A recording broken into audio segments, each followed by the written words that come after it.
Sanae Takaichi, Prime Minister of a New Era. A vision of conservative renewal driven by conviction and reform. In a world often ruled by noise and spectacle, Japan found its quiet strength in a woman who spoke softly yet carried the weight of conviction. Her name is Sanae Takaichi, Japan's first conservative female prime minister. Her story is not one of sudden triumph, but of persistence, principle, and purpose. Chapter 1, Roots in Nara. Born in the ancient city of Nara, Takaichi was raised among traditions that valued humility and discipline. Her parents taught her that respect and effort were not moral options, but daily duties. At school, she excelled quietly, more a thinker than a talker. As a young woman, she studied law and later traveled to the United States, where she saw democracy in motion, flawed, loud, but alive.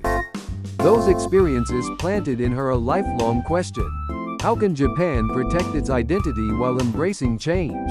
Chapter 2, The Path to Politics. Entering politics in an era dominated by men. She was often told to be quiet, to wait, to follow. But she refused. Instead, she studied every policy, read every report, and spoke only when she was certain. And when she did, people listened. Her rise was slow but steady. Not through power plays or factions, but through credibility. By the time she entered the cabinet, she was already known as the Minister of Details, the one who read everything. Chapter 3, The Creed of Conviction. Her political creed was born from simplicity. Responsibility is the highest form of power. She often said, power is not the right to decide, but the duty to understand. To Takaichi, leadership was not a performance. It was service.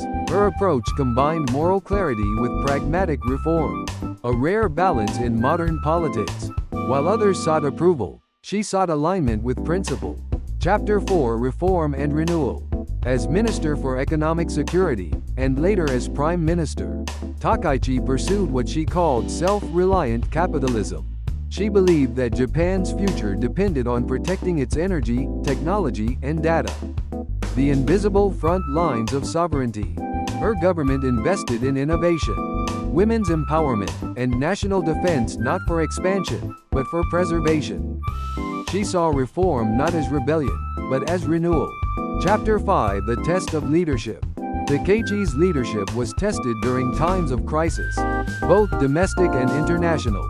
When floods struck, she knelt beside evacuees, listening more than speaking.